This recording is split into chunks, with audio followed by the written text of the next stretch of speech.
सबका साथ सबका विकास सभी को एक साथ नमस्कार। अर्चना ट्यूटोरियल्स हिंदी साहित्य और व्याकरण में आप सभी का स्वागत है। हमने इसके पहले वाली क्लास में शब्द के भेद पढ़े थे। शब्द के दो भेद होते हैं, एक सार्थक शब्द, एक निरार्थक शब्द। सार्थक शब्द का अर्थ होता है शब्दों का वह समूह जिसका अर्थ सही निकलता हो। जैसे मोहन पढ़ रहा है, गीता पढ़ रही है, राम धनुष चला रहा है। क्या है? सार्थक शब्द। निरार्थक शब्द होता है जिसका कोई अर्थ नहीं होता है।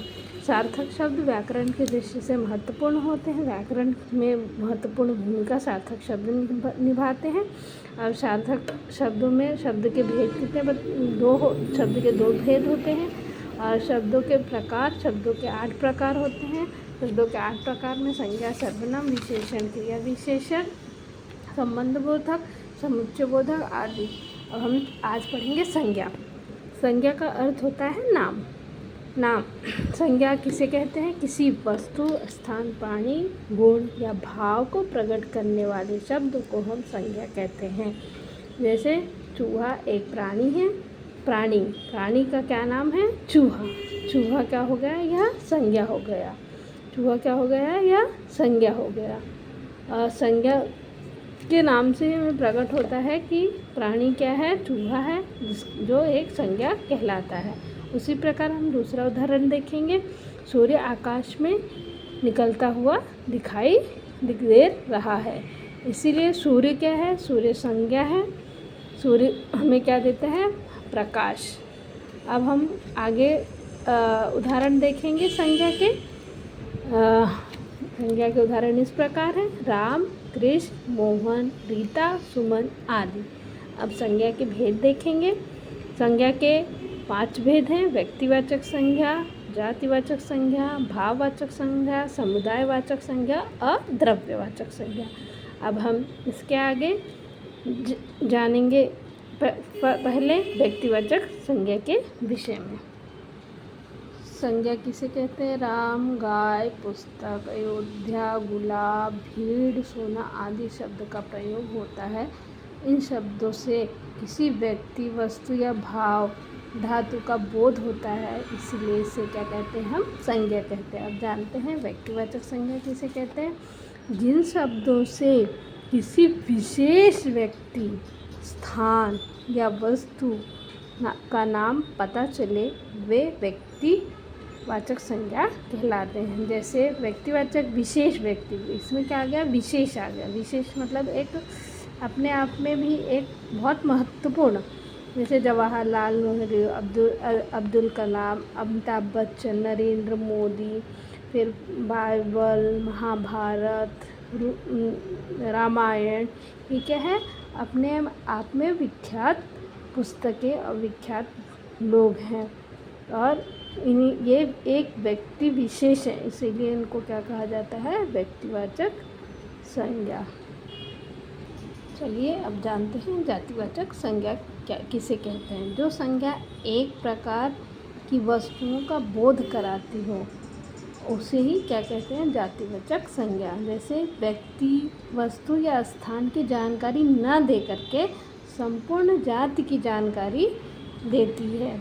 एग्जाम्पल जैसे ले सकते हैं गाय। गाय कई तरह की होती हैं, अलग अलग गायें होती हैं।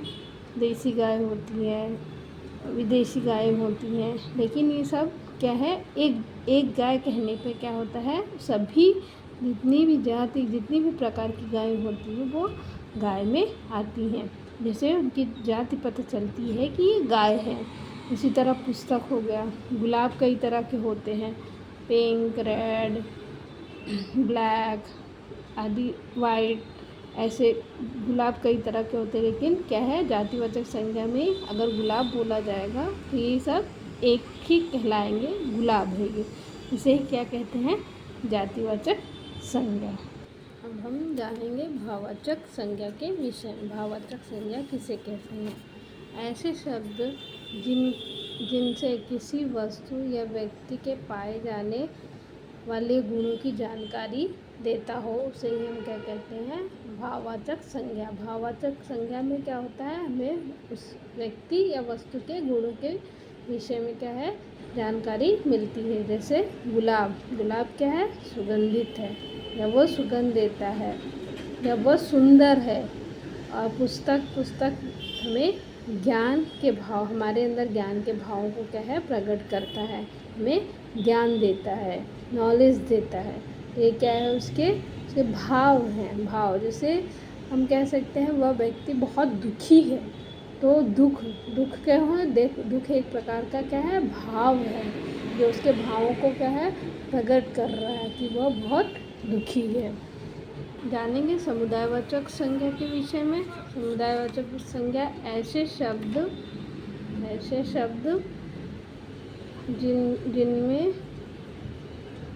जिनसे किसी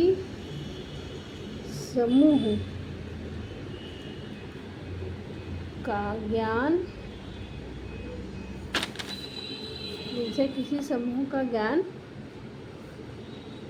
होता है, उसे क्या कहते हैं? समुदायवाचक संज्ञा। समुदायवाचक संज्ञा किसे कहते हैं? वह ऐसे शब्द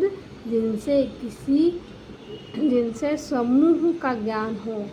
समूह मतलब बहुत सारी भीड़, बहुत सारे लोग, जिससे समूह का ज्ञान हो, उससे ही क्या कहते हैं? समुदायवाचक संज्ञा। हम एग्जाम्पल ले सकते हैं।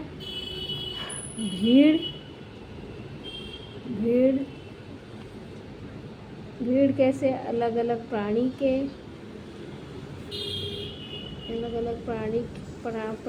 के मनुष्य समूह या फूलों का समूह,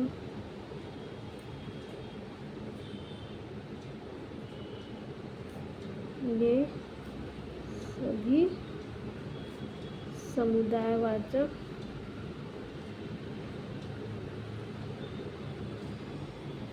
संज्ञा कहलाते हैं। अब पढ़ेंगे द्रव्यवाचक संज्ञा। हमें नाम से ही बोध हो रहा है कि द्रव्य मतलब अर्थात लिक्विड तरल पदार्थ, वो क्या कहते हैं? द्रव्यवाचक संज्ञा। ऐसे शब्द जो किसी राशि या ढेर, राशि को क्या कहते हैं? ढेर के रूप में पाए जाते हैं, पाए जाने वाले शब्द का ज्ञान कराते हैं। इन्हें क्या कहते हैं? द्रव्यवाचक संज्ञा। किसे कहते हैं द्रव्यवाचक संज्ञा?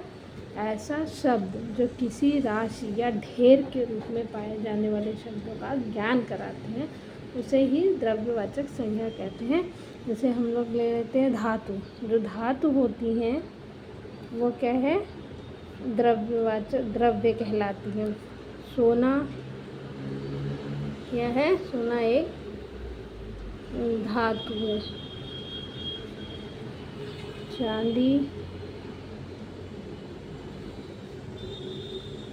आदि शब्द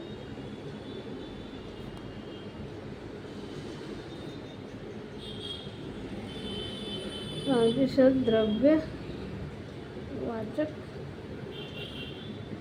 कहलाते हैं। द्रव्यवाचक किसे कहते हैं?